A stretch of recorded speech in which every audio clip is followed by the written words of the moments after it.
Hello everyone and welcome to another R&R Partners video. My name is Remus and today we are going to talk about the European Health Insurance Card. If you are new to the channel and you're interested in either immigrating to Romania or incorporating a company in Romania, please consider subscribing to our YouTube channel as we post content each and every 2 or 3 weeks. And you'll be up to date with everything that happens, or we are trying to keep up with everything that happens in the Romanian legal space. So, first of all, what is an EU health insurance card? The EU health insurance card is a blue card that all European countries issued, or they can be issued at the request of the persons who are insured in the system. There are a few countries that I've seen that they are issuing them standard. For example, many of our clients who come from Germany, I see that they have a EU health insurance card and they have it as standard, to say so. But in Romania, for example, you need to ask for it, and this card is issued by the health authority that has you under their system, and you can use it in other EU states. The second topic that I want to point out would be who is entitled or who can ask for an EU health insurance card in Romania.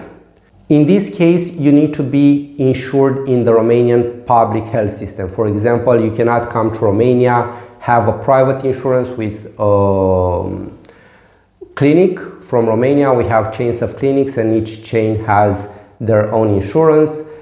No, you need to be insured in the public health system from Romania by the Romanian government. And once you are insured by the Romanian government, you can go to the health authority. We call it Casa de Asigurări de Sănătate, and each county has one of these houses. We have 41 counties plus Bucharest, so each and every county has their own insurance house, and you can go there to get your insurance or to see if you are insured. So first of all, you need to be insured. You can go there and you can request for your card. If you are in search of your European health insurance card, or you want more information on the topic or what happens with the EU health insurance card, do note that you can always book a consultation with us, with me or one of my colleagues via our website, and we would be happy to help you out and get you the health insurance card or discuss the conditions of getting it, how you can use it, and so on your particular case. Now, I mentioned that you must be insured in the public health system. The second question is, how are you insured in the public health system now? As I'm filming this, we are going through a lot of changes of who is insured and who is not insured. Basically, everybody who is employed is insured. Do note that if you're an expat who came to Romania, sometimes the authorities from Romania do not exchange information so well. So you could be, for example, paying your contributions, but your social security number, your CMP number, is not in the system. So technically you're not insured, although you'd be paying for the last year. We had cases like that. So employees are insured because you are paying. The second would be entrepreneurs, sole entrepreneurs. I don't want to get into the details, who can be, who cannot be, but if you own a PFA, usually you are insured in the public health system. Then there are company owners if they go over certain threshold. In the past, we had mothers of children who are raising them up to 2 years old. Now they pay the contribution, so they are still insured, but there's a 10% that they are paying for the health insurance. Children also up to 18 years old, all children are insured. After 18, up to 26, only if they are continuing their studies. If you are in the Romanian pension system, so you receive a pension from the Romanian state, you are in the public health system. Until now, the spouses of anyone who was insured, they could also be insured as a dependent. That is no longer available as of 2025. So be aware, if you're bringing your spouse to Romania and you are the only one who is working, your spouse is not insured.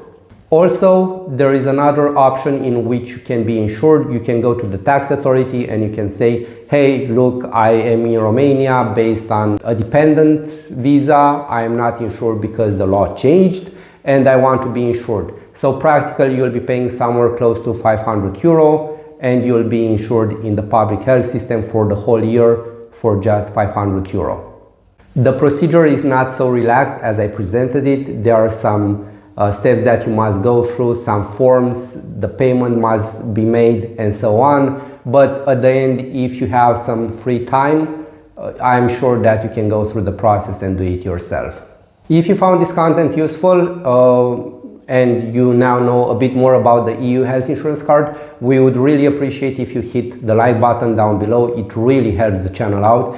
And also you'd be helping other expats that are in need of information about the European or Romanian health system in general. Now, the next topic that I want to go into would be what the EU health insurance covers. For example, you're in Romania, you have cancer, and you want to go and get treatment in Austria. Is that possible?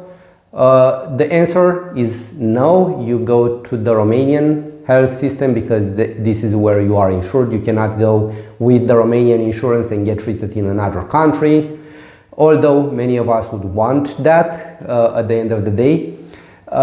The idea of the EU health insurance card would be for you to get urgent medical care while abroad. For example, you go in Austria for skiing. You are down the slope, everything is fine. 1 round, 2 rounds, 3 rounds, you fell and you get your thigh broken or something happens. You get your wrist bent.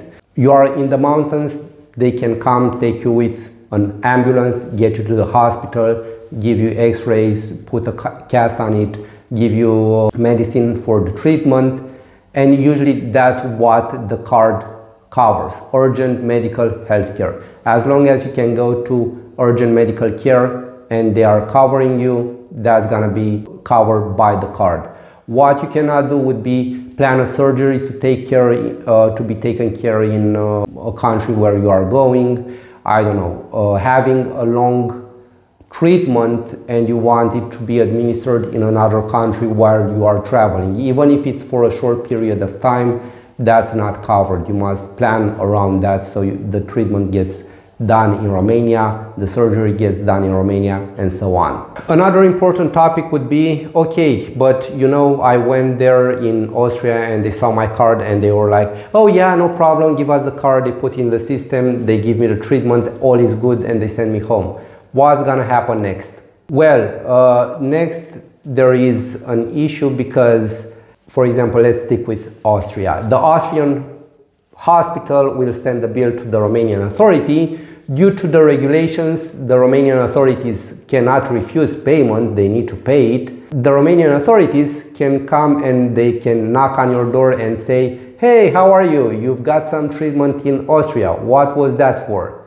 We believe that it was normal care and you've abused your card. And then you must go with reports and so on. So be aware that if you abuse the system, the Romanian state can come against you and enforce the payments that were done to the Austrian government, Austrian hospital, by them for a care that you did not need or was not urgent at that moment. The last topic that I want to discuss a bit would be about the card itself.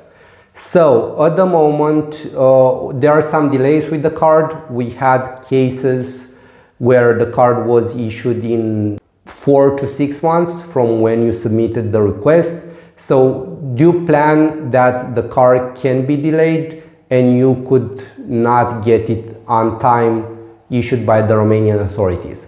So my advice would be to plan ahead. Usually if you are insured or you get employed in Romania and you know that you are going to go on holidays abroad, or you plan to go abroad for any reason at all, plan ahead and take the health insurance card as soon as you arrive in Romania, so you have everything done by the time you are leaving the country.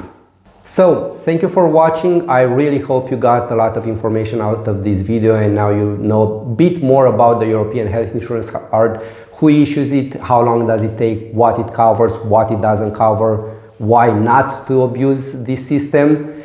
And until next time, do know that you can always follow us on Instagram and Facebook. We post there also from our regular activity, not similar to YouTube, but some of our daily activity, to say so, where we attend meetings and so on.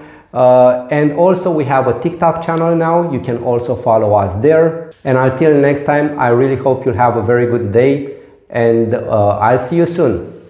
Bye.